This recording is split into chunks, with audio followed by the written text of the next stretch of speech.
audio recording of the lecture 5, Host Defense Vaccines, Interferon, and Antiviral Drugs. So, the way that infectious diseases are being combated, or we fight off against infectious diseases, are usually accomplished by two broad means. One is prevention, the other one is treatment. Prevention is usually done by public health officials. These include information about the epidemiology of the disease, prevalence of the disease, where it occurs, etc. Means to control the disease, and these two are accomplished by education. So, the public health officials educate individuals about the incidence of the disease, the modes of transmission, how to control it, etc. And it can also be prevented by vaccines. Whereas the treatment option, which is accomplished and done by medical science professionals, medical doctors, researchers, scientists, etc., is usually aimed to provide supportive care for the infected individuals, corrective measures, and the usage of drugs. Now, the question is, which one of these two methods is preferred and which one is more co- cost effective? During this lecture, we'll talk a little bit about various mechanisms by which we can protect ourselves against viral infections or treat them. Let's start by talking about vaccination and immunity.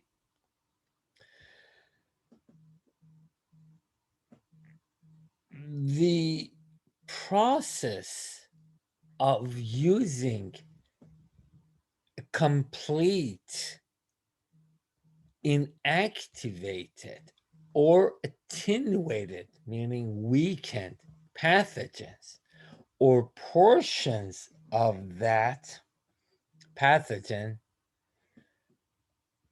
to trigger, elicit, and mount an immune response in individuals before they're exposed to the pathogen is called vaccination. So let's say a flu vaccine, either we use an inactivated flu virus or a weakened flu virus. This can be the entire virus, or it can be part of the surface structures of the virus before the individuals have been exposed to the pathogen. We inject the individuals with this material in order to induce an immune response. An immune response is primarily divided into two broad categories: humoral immunity and cell mediated immunity, or CMI. Humoral immunity is accomplished by those proteins that are in the plasma in the form of antibody or immunoglobulins. We have 5 classes of immunoglobulins: IgA, D, E, ADEM, and IgG. Or it can be accomplished by the complement uh, proteins, which these are soluble proteins inside of the plasma. They get activated through primarily classic and alternative pathways. There's a third pathway, lectin pathway, as well. These will bind to the viral particles in this instance and neutralize them, or they bind to antigens and neutralize them, take them away from the circulation. Or the immune response can be accomplished via cell mediated immunity. This is when actual cells of the immune response are involved. These can be macrophages or T lymphocytes. I should mention that we have three classes of lymphocytes: T lymphocytes, B lymphocytes, and NK cells. T lymphocytes participate in cell mediated immunity, whereas B lymphocytes will develop and mature into plasma cells where they secrete antibody. Slide number 4 is basically showing the two arms of the host immunity. On the left hand side of the figure, we will see humoral immune response, where an activated and matured B cell called plasma cell will secrete various classes of antibodies, and these antibodies will either neutralize the virus, binds to it, they form an antigen antibody complex and take it away from the circulation, or antibodies will opsonize the virus and make it more appealing to the scavengers, white blood cells, such as phagocytes, to come and engulf this antigen antibody complex. The other effector arm of the immune response is CMI, or cell mediated immune response. When a virus infects a vertebra, and the virus, as we all know, needs to set up shop inside of the host cells. So virus gets into the host cell, and after incorporation into the nucleus, it starts producing viral antigens on the surface of a host cell. These structures can be recognized by the T lymphocytes. T cells will attack the virally infected cells and result in disintegration or lysis or apoptosis of virus infected cells.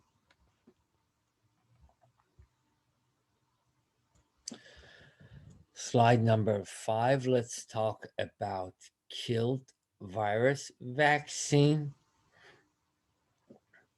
This was discovered by Dr. Jonas Edward Salk. As Dr. Salk was an American virologist, and he developed the first successful poliovirus. So, killed virus is when we have a strain of virulent wild type virus. It's virulent, so it's pathogenic. When we kill this virus, make it non-infectious by the use of chemical treatment. These chemical treatments will be reagents such as formalin or beta propiolactin. And as I mentioned, an example of a killed virus vaccine would be Salk inactivated poliovirus, or IPV. This Salk inactivated poliovirus vaccine has high efficiency. It is administered intramuscularly through intramuscular injection, or IM. The issues are that it requires high doses in order to elicit an immune response, and the cost of it is high as well. The antibody that it produces is IgG. It's the primary way by which the virus protects the body through humoral immune response and cell mediated immune response. Uh, due to IPV is usually poor. The virus is not heat labile, and however, there is no interference by other viruses, meaning that it is specific against poliovirus. Another good thing about this virus is that it does not revert back to its virulence wild type form because it's inactivated by chemical treatment, and it can be used in immune compromised patients with safety. So, what about live virus vaccines? There are two types of live virus vaccines. Uh, One type is the use of a virulent virus, those viruses that cause very mild or no diseases. Example would be vaccinia virus that may be effective against cowpox. And the other class of live virus vaccine is attenuated uh, virus. This is a weakened virus. These are basically mutated wild type virus that are no longer pathogenic. However, they have the surface proteins and surface glycoproteins that can elicit an immune response. An example of an attenuated live virus vaccine is Sabin oral poliovirus, or OPV. The issue with that, it cannot get to central nervous system due to the presence of blood-brain barrier. In slide number 8, I have included a little bit of an information about polio vaccine and the inactivated vaccine and the Salk vaccine. So I would recommend you guys to take a look at this. So let's see what are some of the characteristics of a live Sabin oral poliovirus vaccine, or OPV. The efficacy is really high. The good thing about it, it causes both humoral immune response in the form of IgG and IgA antibodies, and the cell mediated immune response is pretty strong also. The route of administration is usually oral, either through natural transmission or through being infected by the virus. Another point about it is that both the cost and dose of the vaccine required to elicit a humoral immune response and a cell mediated immune response is low. The virus is heat labile, and the issue is that it can there is some interference by other viruses, meaning that it is effective against some enterovirus infections, perhaps due to the shared proteins and glycoproteins by both polio and enterovirus. Unfortunately, in very rare instances, one in every 300,000 doses, The virus, since it's live inactivated virus or weakened virus, it can revert back to a virulence form, and unfortunately, it cannot be used in immunocompromised individuals. Those individuals whose immune system is severely hampered and weakened, maybe due to irradiation, maybe due to chemotherapy, due to some underlying diseases or predisposing factors. So let's talk a little bit about subunit vaccine. So in subunit vaccine, a viral protein or glycoprotein is being used that can efficiently elicit or mount a protective immune response. This viral portion, protein or glycoprotein, can be isolated from a virion. Example of that would be heme agglutinin, HA, and neuraminidase, NA, portions of the influenza vaccine. So we get these two proteins, grow the virus in chick embryo. Once the virus grows, it produces a lot of proteins, and we can isolate the viral proteins and use it as a vaccine. Another method is to use recombinant expression vector.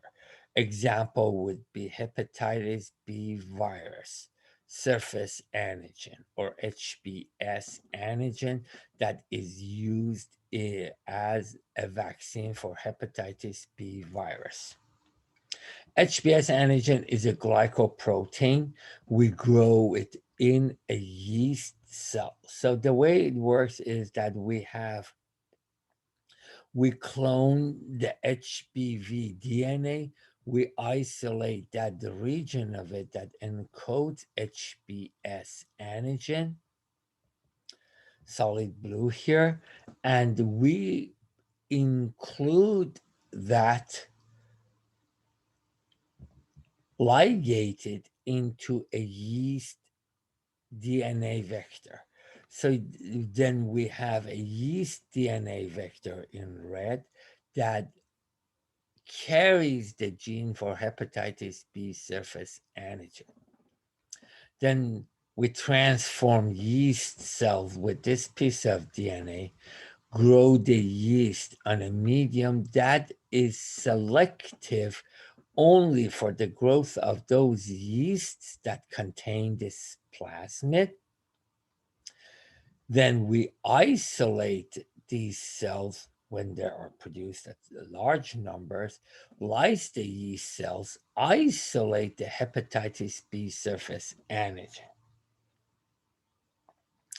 And HBS antigen undergoes post-translational modification. In this instance is glycosylation, addition of a sugar moiety to the protein after it has been made inside of the yeast. So slide number 11 talks a little bit about recommended virus vaccines. These are examples of various vaccines. For example, hepatitis B, and on the right hand side of the slide talks about when the vaccine should be administered and what type of vaccine is that. For example, Hep B should be administered at birth, 1 month, and 6 months of age, and is a subunit. By the same token, rotavirus 2, 4, 6 months should be administered and is a live, attenuated, or weakened virus, so on and so forth. So let's start by talking about defense mechanisms. One of the natural host cell antiviral defense mechanisms is interferon. So in 1957, Isaacs and Lindemann were studying influenza virus. They would inject chick embryos, and then they were isolating and identifying soluble substances in alleltonic fluid of the chick embryo, that this substance, this soluble substance, would block the infection of chick embryo by influenza virus. So there were these natural soluble substances that would block influenza virus infection in chick embryos. So this substance that inhibits infection, or inhibitor, was termed interferon. And later on, it was found that interferon is a cellular protein. Now we know that interferon is a cytokine which participates in signal transduction. So it's a signal transducer, induces a signal. And interferon is the host's immediate yet non-specific first line of defense against viral infections. Remember when we were talking about the mouse model of polio, when we'd inject the mouse in its foot pad, the local immune response is always in the form of interferon secretion. So let's see what are some of the properties of interferons. Interferons are species specific. Homo sapiens interferons work only in humans, and mus musculus or mouse works in mouse, etc. Interferon is an early gene product, so it is induced soon after viral infection, usually within hours. Since it's non-specific, it inhibits the infection caused by various viruses. It does not act directly, yet it acts indirectly via induction of a series of molecules called IVEM, or antiviral effector molecules. Interferon inhibits host cell division, activates immune response, and patients will be feverish. So it's an inducer of fever. Slide 14, there are various classes of interferon. Interferon alpha, beta, gamma. Alpha is made by leukocytes. Beta is made by fibroblasts. And interferon gamma is made exclusively by T lymphocytes. So, as I just mentioned, interferon is a cytokine and it's a signal transducer, meaning that during the process of signal transduction, these molecules, such as cytokines or lymphokines, proteins produced by lymphocytes, are being used for communication between cells. So for cell-to-cell communication, these proteins are being secreted and are facilitators or inducers of signal transduction. So let's see, let's talk a little bit about the defense mechanisms by interferons. Slide number 15 talks about the first cell, the cell number 1, that will be infected with the virus and produces interferon. So these are inducers of interferon. Usually, RNA viruses, those viruses that their genome is RNA, or a double-stranded RNA, and the synthetic form of it is called poly-IC, are being considered as inducers of interferon. Another inducer of interferon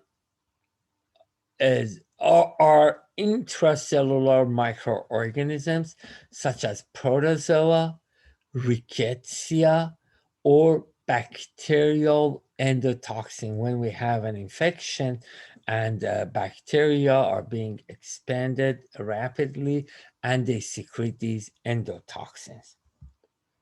All of these will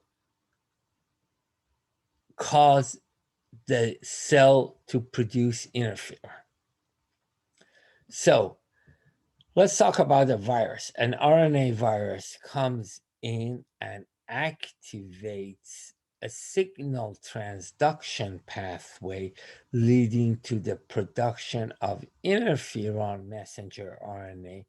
It gets into the cytoplasm and through the rough endoplasmic reticulum ribosomes, interferon is being produced. It will be packaged in transport vesicles in the Golgi apparatus, and it will be secreted from the cell. So now let's talk about the second cell, cell number 2. Cell number 1, we saw parts of it here, is the cell that produces interferon, and cell number 2 on the right, far right-hand side of the figure is the cell that will receive interferon.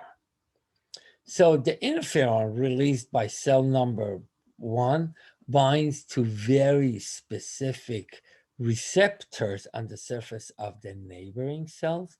These are called interferon receptors. And as we have learned, the interaction between interferon or the ligand and the receptor, in this case, interferon receptor, is very specific. This will result in triggering of a signal transduction pathway called JAK-STAT signaling pathway, and it's usually initiated by phosphorylation of JAK proteins, leading to the activation and nuclear translocation of STAT proteins, which serve as transcription factors, bind to specific regions on the nucleus, and start producing a group of proenzymes. These are inactive forms of enzymes. We see 2 examples of it. PKR, which is an antiviral effector molecule, and 2'5' OAS, and ATP comes in, brings in more energy. It converts it into 2'5' oligo A, which we will discuss in the next slide. So within the second cell that has received interferon from the producing cells, and interferon binds to a specific receptor, JAK-STAT signaling pathway is being triggered. So 3 proenzymes are being produced. These are called 2'5' oligo A synthetase, or OAS. The second one is double-stranded RNA dependent protein kinase, PKR. And lastly, we have RNase L. These are all proenzymes. These are in active form, and once they become activated, they will inhibit viral replication through various means. So let's see what is going on. So the first instance we'll talk about OAS, oligoasynthetase.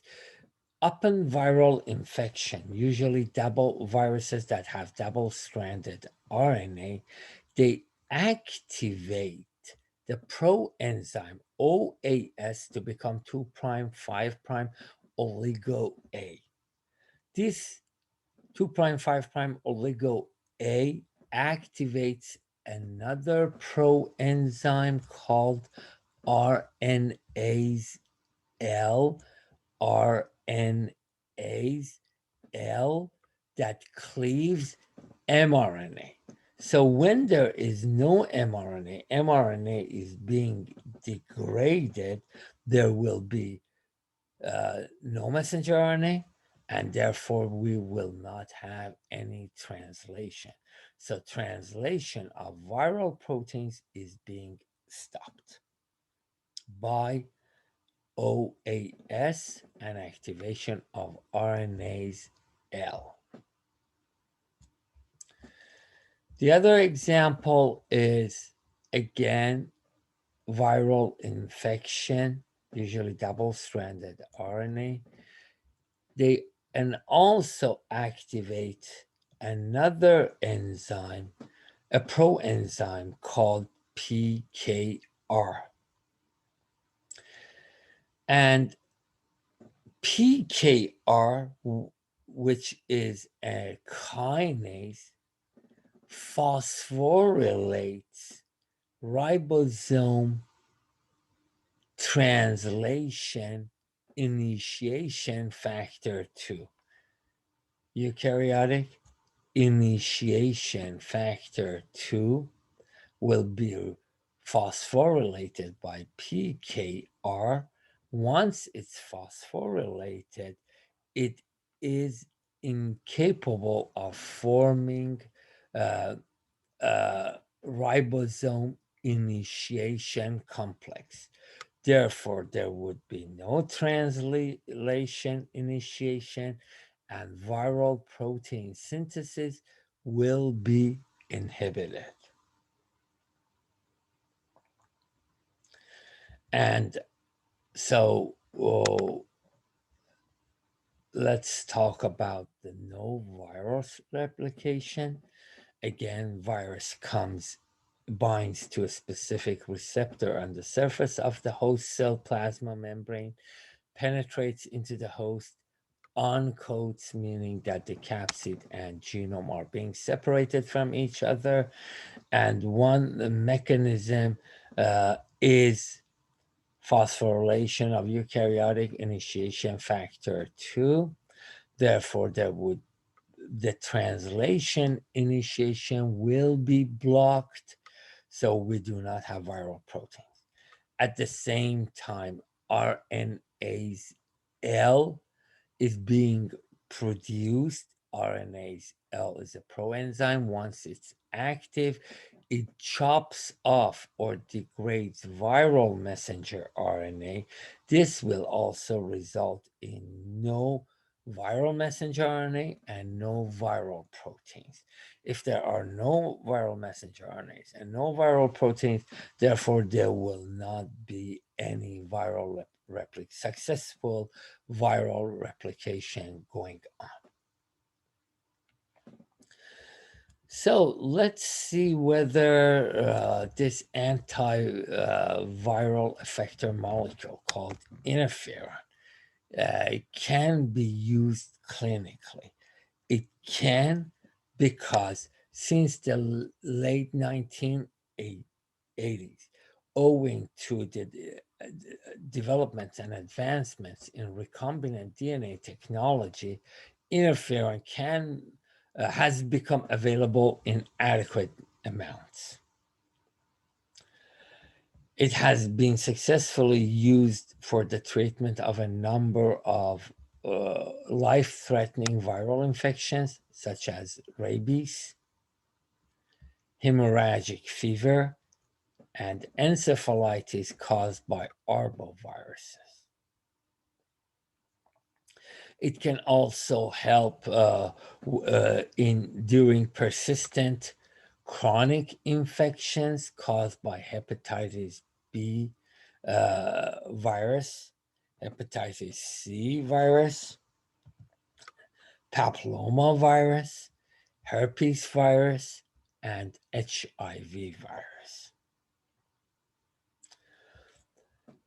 Slide number 22. Interferon can also be used clinically as an anti-cancer therapeutic agent or an anti-cancer modality for treatment of various types of cancers such as leukemia and lymphoma, multiple myeloma, gastrointestinal or GI tumors,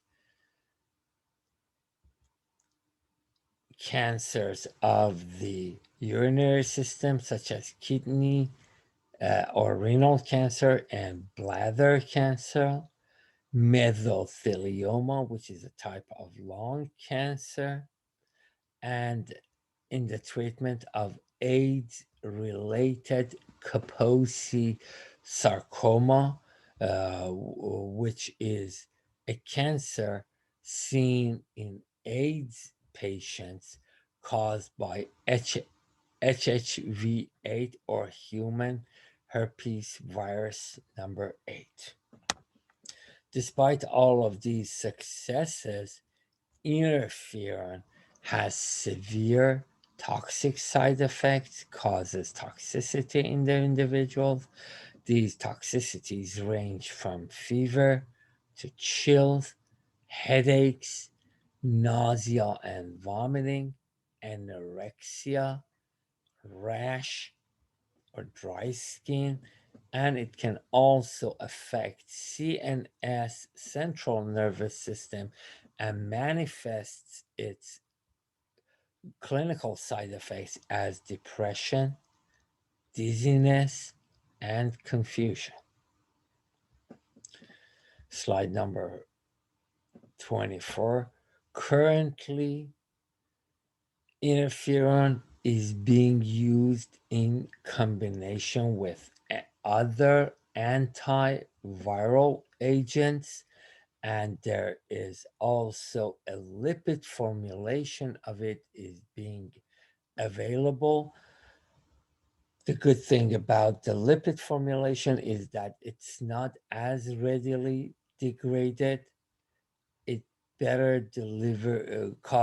it better delivers interferon to target cells, and it has less toxic side effects, which all of these make it a more desirable drug. Let's talk a little bit about various antiviral agents or antiviral drugs. As we know, the replication of virus and host cell that the virus infects are closely related. Therefore, the antiviral drugs that have, are successful, they need to have these two criteria. One, they should have very low toxicity towards the host cells, or in other words, they should be they should cause very little interference with host cell metabolism, and these antiviral drugs should be should selectively induce toxicity for the virus, so it would be specific to the virus. So one of the challenges is to come up with these drugs that specifically target specific viral components. In general, there are safeguards for testing the safety of antivirals. If it's initially done in the laboratory, it needs to prove success in cell culture. Later on, it will graduate to animal testing. Once this two criteria are being successfully met, then any drug will undergo clinical trials in humans, including the antiviral drugs. There are three phases to any clinical trial. Phase one, which tests for the safety of the drug. Phase two tests for the efficacy of the drug. So, by the completion of phase two, we know that the drug is safe and is effective. And lastly, we need to test it in a large population to make sure that it's effective in large population. Slide number 27. One class of antivirals are nucleoside analogs, and examples of nucleoside analogs are arabinosyl adenine, arabinosyl cytosine, amine, AZT, ribovirin, ganciclovir, acyclovir, and pencyclovir. So let's see what will happen with acyclovir. Let's use herpes virus as a specific example where acyclovir is effective against. So acyclovir is a nucleoside analog. It is an acycloguanosine. It lacks the deoxyribose sugar moiety.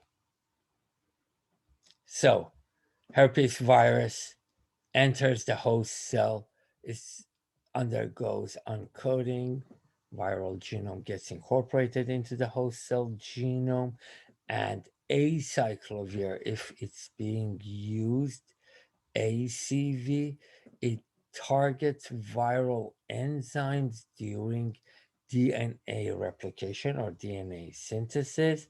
There is an enzyme called TK or thymidine kinase. It belongs to the virus, so it's herpes virus thymidine kinase that activates acyclovir. The activation is by the addition of high energy phosphate groups because TK is a kinase, is the enzyme that can add phosphate groups. So we end up with a phosphorylated acyclovir, and herpes virus DNA polymerase, the enzyme used during DNA replication and adds nucleotides, more readily incorporates this phosphorylated acyclovir into this growing DNA chain, results in a process called chain termination, and DNA replication is halted. So once phosphorylated acyclovir is being incorporated into the growing DNA strand, DNA synthesis will be stopped due to chain termination. Another example of an antiviral drug is called rimantadine or flumedin. It is used for influenza A virus. Rimantadine is also a nucleoside analog, is a synthetic cyclic amine compound. So it's a synthetic nucleoside. And what it does, it stops virus uncoding as well as virus maturation. So what will happen is it prevents the acidic pH in the endosome that is required for the fusion of viral membrane with the endosomal membrane and the exit of viral nucleic acid into the cytoplasm. And the way rimantadine blocks this acidic pH is by blocking a viral M2 protein, which serves as an ion channel. So, if the ion channel is blocked, hydrogen atoms will not be able to enter the endosome, and they will not they are incapable of lowering the pH or creating an acidic pH environment in the endosome. Rimantadine unfortunately has some side effects in the central nervous system, and these effects exhibit themselves as dizziness, ataxia, insomnia, and convulsions. Slide number 30, I have included a little bit of an information about these CNS side effects of rimantadine. These include ataxia, convulsion, and insomnia or sleeplessness. Slide number 31 talks about another antiviral drug called zanamivir, which is a neuraminidase inhibitor and is being effectively used for the control of influenza virus A and B infection. So, zanamivir, which is again a neuraminidase inhibitor, therefore, it blocks viral neuraminidase. Therefore, viral release will be stopped. How does it do it? During budding of the influenza virus A and B from the cell, virus heme agglutinin or HA binds to neuraminic acid or sialic acid. This neuraminidase then cleaves or breaks down sialic acid to make sure that the virus can be released from the host cell. And neuraminidase inhibitors such as zanamivir are sialic acid analogs. So basically, they competitively inhibit viral neuraminidase enzyme. Therefore, sialic acid will not be cleaved. Therefore, virus cannot be released from the host cell. And there are other neuraminidase inhibitors called oseltamivir or Tamiflu, which is used in the form of orally or in the form of pills. And as we just mentioned, zanamivir or Relenza, which is administered through the nasal cavity in the form of an inhaler. The key to the use of these viruses is that they need to be administered within the first 48 hours of infection. Because after that virus has set up shop, replicated, and gets out of the cell. So, oseltamivir or Tamiflu and zanamivir Relenza. These are both NA or viral neuraminidase inhibitors. Slide number 33 talks about antiviral drugs used against HIV infection. There are different classes of viruses. One way to understand these anti-drugs is to understand the viral life cycle. We have specific lectures on HIV that we will discuss the life cycle. But for now, well, we know that HIV is a retrovirus. They contain the enzyme reverse transcriptase. So we have two types of reverse transcriptase inhibitors for the treatment of HIV. One is a nucleoside inhibitor, such as AZT or azithromycin, and the other kind is a non-nucleoside inhibitors of reverse transcriptase, such as DDC or DDI. We also have protease inhibitors because the HIV virus produces a long and huge protein, and this protein, with the aid of proteases, will be chopped off into small proteins. And we have a protease inhibitor called sequinavir that inhibits the cleavage of that large polypeptide chain. Entry of the virus can be inhibited by a drug called enfuvirtide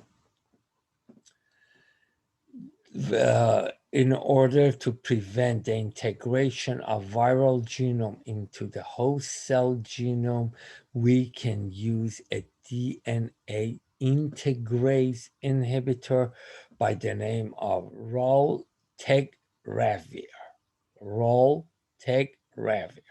So reverse transcriptase inhibitors, protease inhibitors, uh, viral entry inhibitors, or viral DNA integrase inhibitor can be successfully used for the treatment of HIV.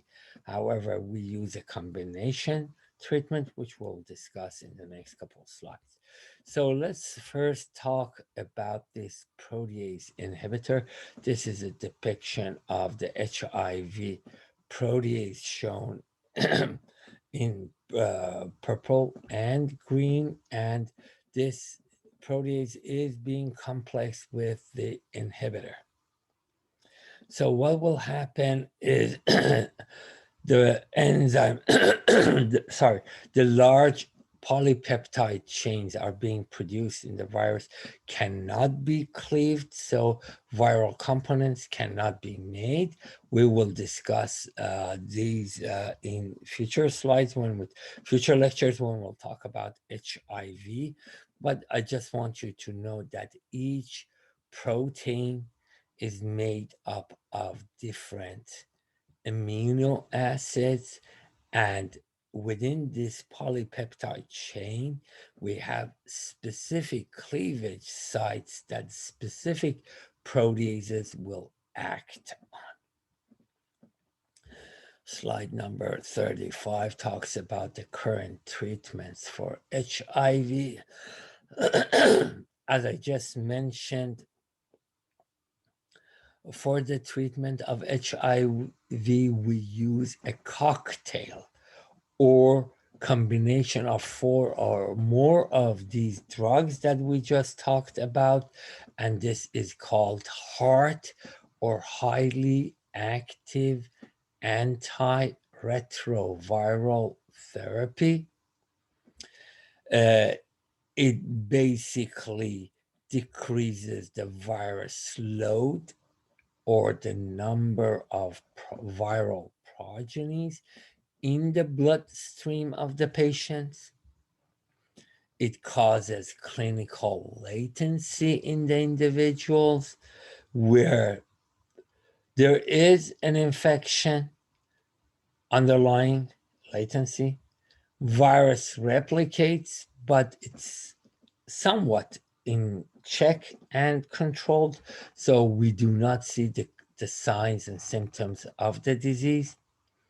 HART Unfortunately, has very high cost, but at the same time, it prolongs the life of the patients, and it holds HIV levels, human immunodeficiency viruses, into low or undetectable levels. That's good, prolongs life. And it also affects the HIVs, the reservoirs in lymphoid tissues. Those are the viruses that, as I mentioned, it decreases the virus load, but we still have clinical latency, and the viruses replicate at significantly lower number. Summary of the lecture: vaccines are very effective in preventing infectious diseases. Interferon or IFN is our first line of defense against viral infection. Interferon is a cytokine that signals the cell and alerts the cell as a viral attack or a potential viral infection. Interferon blocks virus infection by stopping host cell protein synthesis, by basically degrading viral messenger RNA, or in the case of RNase L, or in case of oligo A, by no translation initiation on ribosomes. Remember, we said that eukaryotic initiation factor 2 will become phosphorylated by PKR, and that will prevent the translation initiation complex. Antiviral drugs, there are different classes of them. They are all developed to inhibit viral replication at various stages. The reading material for this for this set of lectures come from chapter 8, strategies to protect against and combat viral infections. This is the end of the lecture on host defense. Thank you so much for your attention.